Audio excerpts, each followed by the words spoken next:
Sharq Turkiston Milliy Armiyasi qurilganligining 76 yilligini xotirlayman.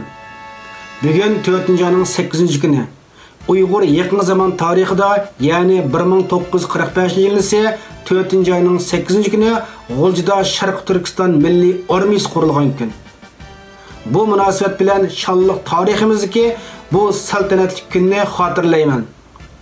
1944 ise 4-oyning 9-kuni Sovet İttifaqının G'ulji turishlik konsulining qo'llashi va yardım ostida G'ulji nahiy bozori, hozirgi G'ulji shahrida Shinshisey va Gomindan hukumatiga qarshi yerosti tashkilot G'ulji ozodlik tashkiloti qurildi. Elixon Ture rais bo'ldi.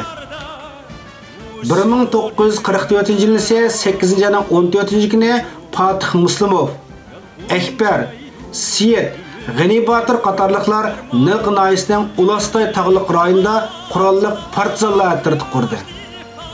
1944 ise 10-oyning boshlarida Nilq partizanlari Gomindan hukumatining chekida oshgan zulmga qarshi qo'zg'olon ko'tardi va nihoyat tezlik bilan bir qator g'alabalarni qo'lga keltirib Nilq bozorini ozod qildi. Qattiq aloqazor bo'lib ketgan Xitoy Gomindan hukumati Urumchidan 3 mingdan ortiq askar yo'tkab kelib, qo'zg'olonni bostirishga uringan bo'lsa-mu, orq-orqadan mag'lub bo'ldi. Qo'zg'olonchilar G'ul shahriga besib kirib, Harambog' urushi, Ayirdirim urushi va Liangsha urushining g'alabasi bilan G'ul shahrini Xitoy Gomindan hukumatining qo'lidan to'liq ozod qilib, 1944 ise 11-oyning 12-kuni Sharq Turkiston Cumhuriyet hukumatining qurilganligini e'lon qildi. 1945 ise 4-oyning 8-kuni G'uljida Sharq Turkiston Milliy Armiyasiga bayroq topshirish marosimi o'tkazilib, muntazam milliy armiyaning qurilganligi rasmiy jakarlandi. Qo'shinning formallari Sovet İttifaqı armiyasiga taqlid qilib tiktirildi. Armiyaning pagon, kakar, bayroqlar bekitildi. Medial va ordenlar tarqitildi. Armiya bosh shtabi qarmog'ida harbiy ta'minot boshqarmasi, siyosiy boshqarma, harbiy qurilish boshqarmasi, harbiy sud, harbiy harakat boshqarmasi qatorliq organlar ta'sis qilindi. Sovet Qizil armiyasining qechib G'uljiga kelib yerlashgan Char podshoning oq urus askarlaridan bo'lgan Palinov bosh qo'mondonlikqa, Mazharov shtab boshliqiga, Uyg'urlardan Zununtiyib muavin bosh qo'mondonlikqa, G'ani Batir harbiy sotning boshliqiga, Abdukrim Abbasov siyosiy boshqarmaning boshliqiga tayinlandi. Muntazam qo'shinning umumiy askar kuchi 40 mingdan oshdi.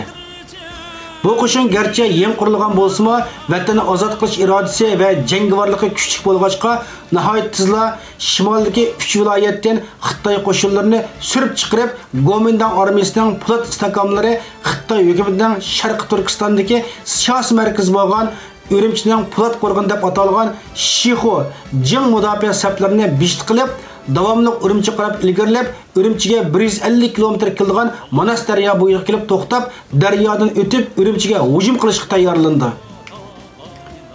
Shuning bilan bir vaqt yana janubiy yo'linish qismini tashkillab, Tangirtog'ning janubiy joylariga hujum boshlash bilan teng bu joylarga maxfiy odam avatib, joy-joylarda Xitoy Gomindan hukumatiga qarshi qo'zg'olon tashkillaydi. Janubda Toshqo'rg'on, Toshmiqlarni markaz qilgan qurolli qo'zg'olonchilar qismini qurib, Xitoy qo'shinlari qo'ldagi joylarga keng ko'lamda hujum boshlaydi. Muntazam qism strategik o'rin hisoblangan Boy, O'nsu nahiyalarini ozod qilib, Xitoy qo'shinlarini Oqsu shahar seplishiga qapsib oladi. Bosh qurolli qo'zg'olonchi guruhlarmi tushma-tushdan hujum boshlab, o'z tavbasidan Xitoy qo'shinlarini qo'g'lab chiqardi. Xitoy qo'shinlari asosan shahardagi sepilishiga qapsilib qoladi. Bu dal 2 dunyo urushi oxirlashib qolgan mezgil bo'lg'achqa, Jangjishi Rooseveltni ishga solib, Stalin bilan so'ylashib, tashqi Mong'oliyaning mustaqilligini e'tirof qilish, Lushun, Dalian portlarini Sovet ittifoqiga ijaraga berish hamda bu yerlarda Sovet ittifoqining askar turg'izishga ruxsat qilish, Sharq shimolda temir yo'l yasash huquqini berish qatorliq imtiyozlarni berish badaliga Sharq Turkistonni Xitoy tavalligida saqlab qolishga kelishdi.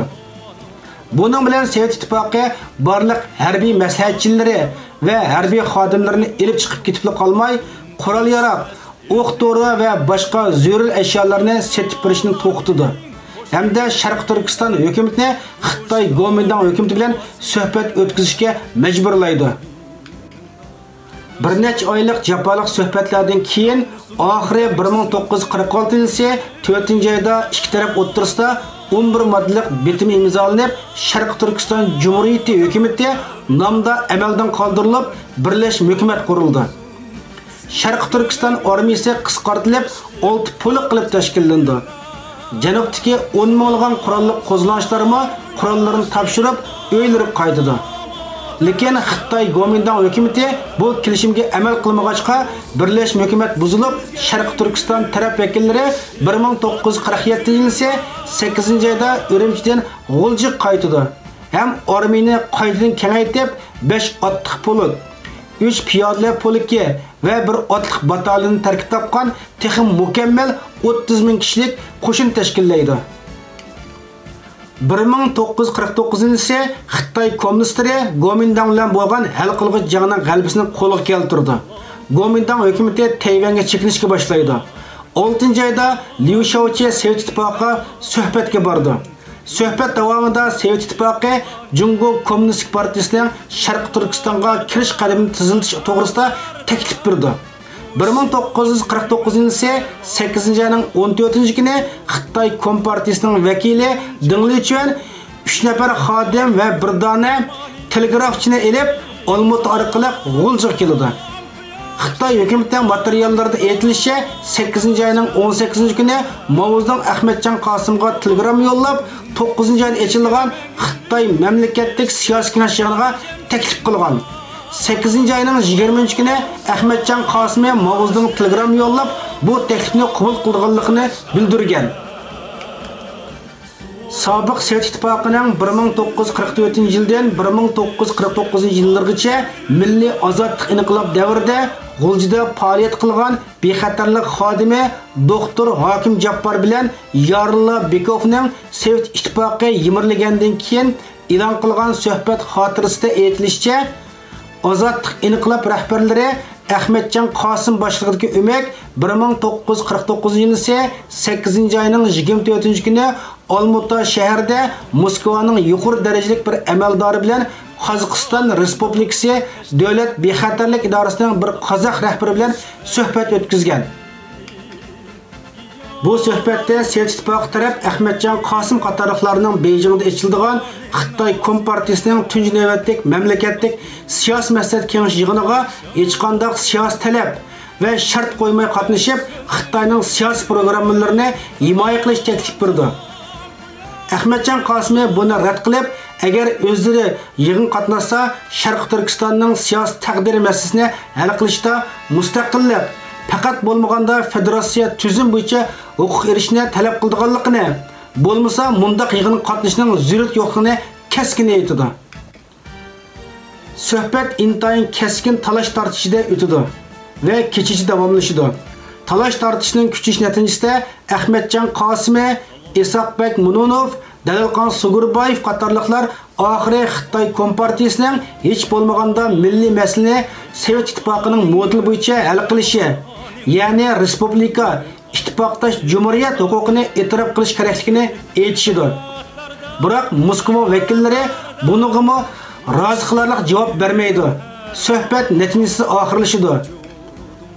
Xitoy hukumati hozirgacha Ahmadjon Qosim qatorliqlarning 1949-yil 8-oyning 24-kuni Olmutadan ayrilib, 27-avgust kuni Beijingda ochilgan yig'inga qatnash safarida Bayqal ko'li bo'yida havo rayi sababidan aeroplan qazosiga uchrab, hayotini ayrilganligini aytib, ularning Beijingdagi yig'inda hech qanday milliy va siyosiy huquq talab sunmaydiganligi ham ularning yangi jumhuriyatni to'liq qo'llaganligini tashkil qilib kelmoqda. Lekin ko'plagan Uyg'urlar Ahmadjon Qosim qatorliqlarning suiqasd bilan ziyonkashlikka uchraganligi shundir. Bir qator urushlardan keyin Xitoy kommunistlari Gomindan hukumatini Tayvanga qo'g'ilib o'tib, 1949-yil 10-oyning 1-kuni kommunist Xitoy Cumhuriyatini qurdi. 1949-yil 10 ayının 20 gündən etibarən tajovuzchi Xitoy Kommunist armiyasi Sovet ittifoqining qo'llashi bilan Sharq Turkistonga besib kirib, Sharq Turkistonni ishg'ol qildi.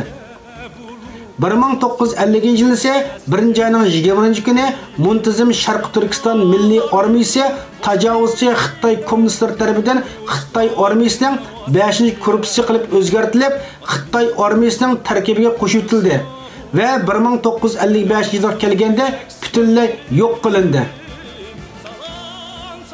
Sharq Turkistondagi Uyg'ur qatorliq turkiy millatlarning yuksak g'ururini namoyon qilgan, millatimiz qalbida mangu o'chmas iz qoldirgan Sharq Turkiston Cumhuriyati va uning armiyasi oxirgi hisobda tajovuzchi Xitoy kommunist tarafidan uzil-kesil yo'q qilinib, Sharq Turkiston xalqi Xitoy tajovuzchilarining mustamlakaga tushib qoldi. Manba Erkin Osiyo radiosi ve bazı tarix materyallar.